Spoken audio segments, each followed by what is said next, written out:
Hello everyone, welcome to your educator. हम लोग कह रहे हैं रोटेशन चैप्टर का रिवीजन कर रहे हैं एकदम प्रिसाइज मैनर में हमारे नीट पॉइंट ऑफ व्यू से जो नीट के एग्जाम में पूछे जाने वाले हैं और क्विक रिवीजन कर रहे हैं। तो इसमें आज के टॉपिक में पढ़ेंगे हम लोग कि एंगुलर मोमेंटम होता है उसको कैसे कंजर्व करते हैं और कैलकुलेट कैसे करते हैं। और इक्विलिब्रियम तो पहले हम कंप्लीट कर चुके हैं, तो उस पर एक क्वेश्चन है, इसे पहले डिस्कस कर लेते हैं। क्वेश्चन दिया कि यूनिफॉर्म रॉड है 20 kg is hanging horizontally at horizontal position with the help of 2 threads.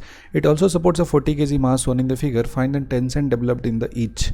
मतलब लेफ्ट और राइट दोनों में बात करना है। जैसे देखो, अगर लेफ्ट वाले में बात कर लिया तो टेंशन कितना हो जाएगा, टी ए हो जाएगा, और राइट में बात करेंगे तो टेंशन हो जाएगा टी बी। और 40 kg का दिया है तो नीचे की तरफ मास कितना लगेगा, ये 40 kg का जो मास दिया है इस पर जी कितना लग जाएगा, एम जी कितना हो जाएगा, 40 जी लग जाएगा यहाँ पे। ठीक है, तो सबसे पहला कि इक्विलिब्रियम की अगर हम बात करते हैं तो ऊपर की तरफ टेंशन T1 T2 है और नीचे की तरफ 40 kg मास का जो वेट लगेगा वो कितना हो जाएगा, 40 जी हो जाएगा। दूसरा क्या कहता है कि ये पॉइंट ले लीजिए C, इसके बाद ना टॉर्क को कर दीजिए बैलेंस, तो L/4 यहाँ पे हो गया, तो बचा हुआ लेंथ कितना हो गया, 3L/4 हो जाएगा। अब TA जो दिया है इसको रोटेट करना चाहेगा क्लॉकवाइज और TB रोटेट करना चाहेगा एंटी क्लॉकवाइज, तो टॉर्क का इक्विलिब्रियम लिखेंगे तो कितना हो जाएगा, TA हो जाएगा इंटू में L/4 and this is equals to TB into कितना हो जाएगा, लेंथ के वैल्यू हो जाएगा 3L/4। देखो L/4 से L/4 कैंसिल हो जाएगा, तो TA का वैल्यू कितना हो जाएगा, वैल्यू हो जाएगा 3 टाइम्स TB के बराबर में हो जाएगा। पहली बात तो ये क्लियर हो गई। अब क्या करना है कि TA जो दिया है इसकी जगह पे क्या लिखेंगे, 3 TB लिखेंगे, और ये दिया है TA है प्लस में कितना करेंगे, TB दिया है तो 3 TB लिखेंगे TA की जगह पे, और साथ में हो जाएगा TB इज इक्वल्स टू कितना हो जाएगा, 40 जी हो जाएगा। तो ये वैल्यू आ गया मेरा 4 TB और इसका वैल्यू कितना हो गया, 40 जी हो गया। तो TB का वैल्यू कितना हो जाएगा, ये वैल्यू हो जाएगा मेरा 10 जी आ गया यहाँ पे। वही उसी जगह पे जब TA का बात करेंगे तो कितना हो जाएगा, B का वैल्यू जब इतना हो गया तो TA का वैल्यू है 3 टाइम्स TB, मतलब ये कितना हो जाएगा, 30 जी हो जाएगा। तो आपने देखा कि कितना आसानी से रोटेशनल इक्विलिब्रियम का कॉन्सेप्ट लगा के हमने इस क्वेश्चन में TA एंड TB है इसका वैल्यू कैलकुलेट कर लिया। और यहाँ पे रोटेशनल इक्विलिब्रियम में नेट फोर्स तो जीरो होता ही है, साथ साथ जो हमारा नेट टॉर्क दिया है वो भी कितना है, जीरो है। तो कंप्लीट इक्विलिब्रियम इस रॉड का हो जाएगा। ठीक है, चलिए अगला सवाल दिया है, इसमें बोला कि फिक्स पुल्ली है जिसका रेडियस कितना दिया है, 20 सेंटीमीटर, और मोमेंट ऑफ इनर्शिया इसका वैल्यू गिवन है। ये बहुत ही अच्छा सा क्वेश्चन है। डायनेमिक्स ऑफ रोटेशन मोशन पे 0.32 kg मीटर स्क्वायर है और रेडियस के वैल्यू 20 सेंटीमीटर है, तो 0.2 मीटर कर देंगे। एक्सल के बाद मूव कर रहा है, मासलेस कॉर्ड इस पर घूम रहा है, और मास जो नीचे हैंग कर गया इसका वैल्यू कितना दिया है, कैपिटल M जो हैंग किया गया इसका वैल्यू 2 kg दिया हुआ है। End of the rod, the pulley can rotate about its axis without any friction. Find the acceleration. देखो एक्सेलरेशन जब भी रिजिड बॉडी रोटेशन में निकालना है तो इसमें क्या होता है, एक्सेलरेशन का मतलब होता है जो भी फोर्स लगता है डिवाइडेड बाई टोटल मास होता है ना।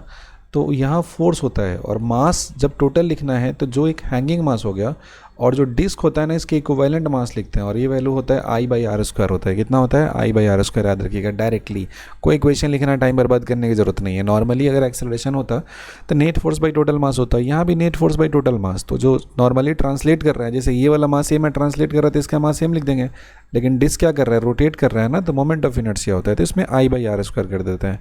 तो F का वैल्यू कितना हो जाएगा, mg हो जाएगा, तो 2 kg है तो 2 × 10 हो जाएगा 2g, और नीचे में मास कितना हो जाएगा, तो मास जो हैंगिंग है मेरा 2 kg है, और यहाँ जो टांगा हमने कितना होगा 0.32 हो जाएगा।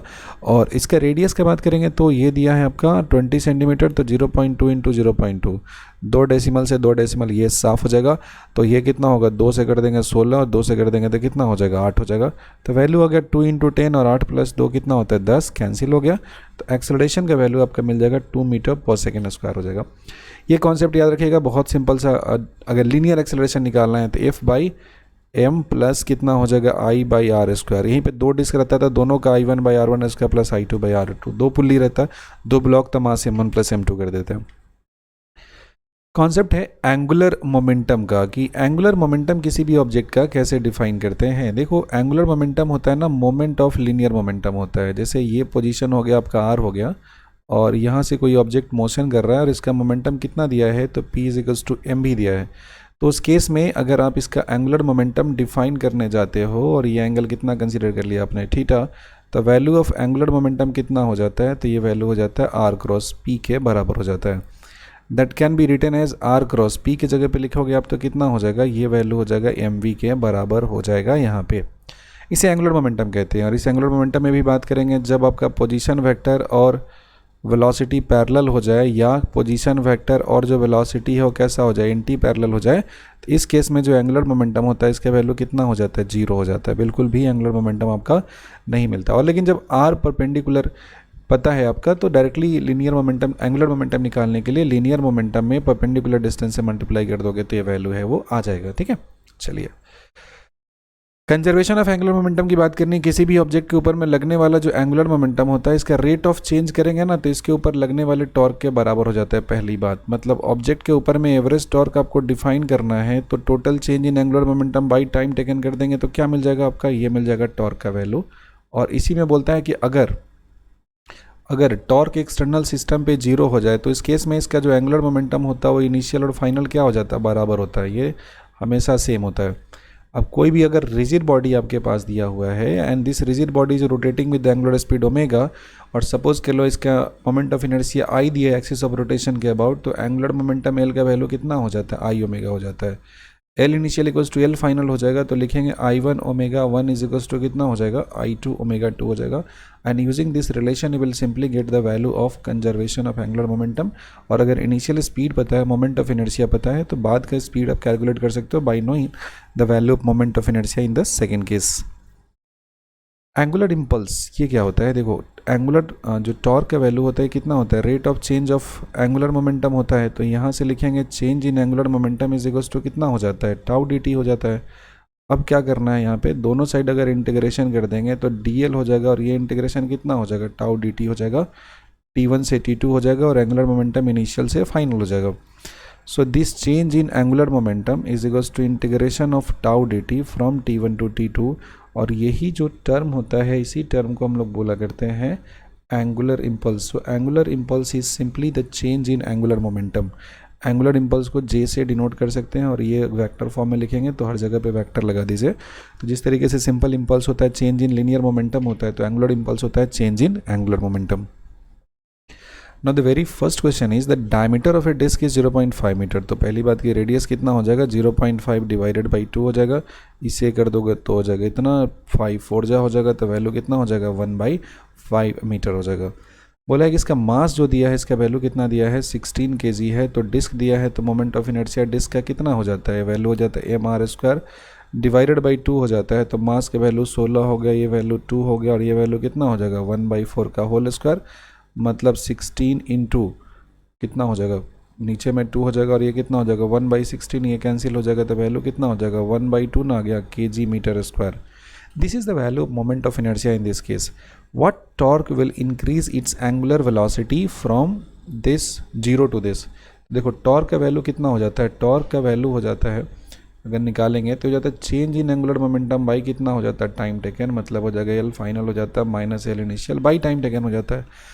एल फाइनल का वैल्यू कितना हो जाएगा, आई ओमेगा इनिशियली तो रेस्ट में 0 हो जाएगा और टाइम हो जाएगा इतना, आई के वैल्यू 1/2 हो गया, ओमेगा कितना है 120 है, एक रिवोल्यूशन में 2 पाई रेडियन हो जाता है और पर मिनट है तो क्या करना पड़ेगा, इसको 60 से डिवाइड करना पड़ेगा। तो ये कितना हो गया, एंगुलर स्पीड हो गया 120, एक रिवोल्यूशन 2 पाई, मिनट है तो सेकंड में करेंगे 60 से, और ये पूरा काम करने में टाइम कितना लगता है, तो ये टाइम लगता है 8 सेकंड लगता है। तो 60 से करेंगे 120 तो 2 हो गया, 2 से 2 कैंसिल हो गया और 2 से 8 हो जाएगा 4। तो जो टॉर्क का वैल्यू लग जाएगा कितना हो जाएगा, π/4 न्यूटन मीटर आपको टॉर्क अप्लाई करना पड़ेगा, तब जाके ये जो ऑब्जेक्ट है ये इतने स्पीड को गेन कर लेगा just small span of 8 second.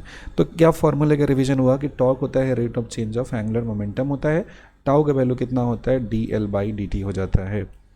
Moving ahead to the next question, a particle moves along a straight line whose equation is y equals to mx plus c दिया हुआ है। ये लाइन लिखिए x और ये लाइन कितना हो गया, दिस इज y, और एक पार्टिकल है मूव कर रहा है इस लाइन पे जिसका इक्वेशन दिया है y is equals to mx plus c दिया है। Then what will be its angular momentum about the origin. देखो angular momentum about the origin लिखते हैं ना तो पॉइंट कमेंट करना इंक्रीज या डिक्रीज है। तो पार्टिकल कहीं भी रहेगा किसी भी जगह पे, जो परपेंडिकुलर डिस्टेंस है इसका वैल्यू कितना होगा, d के बराबर होगा, और एंगुलर मोमेंटम कितना होता है, p इंटू आर परपेंडिकुलर होता है। तो किसी भी पॉइंट पे होगा ना तो ये वैल्यू कैसा हो जाएगा, तो ये वैल्यू आपका कांस्टेंट हो जाएगा, ये वैल्यू चेंज नहीं करेगा। क्यों, क्योंकि ये जो परपेंडिकुलर डिस्टेंस है वो सेम होता है। तो इस लाइन पे आपका ऑब्जेक्ट कहीं भी हो किसी भी जगह पे हो, the value of angular momentum remains conserved about the origin, मतलब पॉइंट ओ के अबाउट क्या रहेगा, कंजर्व्ड रहेगा। नेक्स्ट है क्वेश्चन बोला है कि two wheel A and B placed coaxially when A has a moment of inertia I A and angular velocity omega while B is stationary clubbing them with clutch they move jointly with angular speed omega find the moment of inertia B. देखो इसमें क्या हो रहा है कि बस आराम से इसको पुट कर दे रहे हैं तो एक्सटर्नल टॉर्क का वैल्यू कितना हो जा रहा है 0। इसका मतलब एल इनिशियल इक्वल्स टू कितना हो जाएगा एल फाइनल। एल इनिशियल कितना हो जाएगा आई वन ओमेगा वन बराबर कितना हो जाएगा आई टू ओमेगा टू। देखिए स्टार्टिंग में क्या है सिर्फ ए वाला मोशन कर रहा है और एंगुलर स्पीड कितना दिया है इसका ओमेगा ए दिया है। बी वाला कैसा है रेस्ट में दिया है तो आई बी इंटू जीरो। जब साथ में रख देंगे तो कितना हो जाएगा आई ए भी हो जाएगा और साथ में क्या हो जाएगा आई बी हो जाएगा और एंगुलर स्पीड कितना हो जाएगा ओमेगा हो जाएगा। तो आप देखेंगे यहाँ से राइट साइड से इक्वेशन लिखेंगे आई ए प्लस आई बी बराबर कितना हो जाएगा आई ए इंटू कितना हो जाएगा omega A divided by omega ना हो जाएगा। और हमें क्या चाहिए बी का चाहिए तो बी का कितना हो जाएगा ये वैल्यू हो जाएगा आई ए हो जाएगा इंटू ओमेगा ए बाई कितना हो जाएगा ओमेगा हो जाएगा और माइनस कितना हो जाएगा आई ए हो जाएगा। तो इसको सॉल्व कर देंगे तो आई ए कॉमन कर देंगे तो कितना हो जाएगा ओमेगा ए बाई कितना हो जाएगा ओमेगा माइनस वन हो जाता है और ये कितना हो जाता है आई बी। तो सिंपल से इसको ला कर रखे थे एक्सटर्नल टॉर्क जीरो था तो एंगुलर मोमेंटम कंजर्व कर देना था and if you conserve the angular momentum then you will simply get the value of moment of inertia of second object. Next है keeping the mass of earth constant. Earth का mass constant है if the radius is half then the calculate the duration of days. देखिए पहले अगर आप अर्थ consider करते हो इसका रेडियस आर है तो moment of inertia solid sphere consider करने पे कितना हो जाएगा 2/5 एम आर स्क्वायर हो जाएगा। वहीं पे इसका रेडियस का वैल्यू अगर हाफ कर देते हैं r/2 कर देते हैं तो एंगुलर मोमेंटम I2 का वैल्यू हो जाएगा 2/5 हो जाएगा m और रेडियस होगा 1/2 का स्क्वायर तो 1/2 का स्क्वायर होता है 1/4 और ये वैल्यू कितना हो जाएगा 2/5 एम आर स्क्वायर। तो 1/4 इंटू इसको क्या कह सकते हैं I1 कह सकते हैं। अब यहाँ पे एंगुलर स्पीड इसका ओमेगा वन हो जाएगा तो पहले टाइम पीरियड कितना हो जाएगा 2 पाई बाई ओमेगा वन जो कि नॉर्मली कितना होता है 24 आवर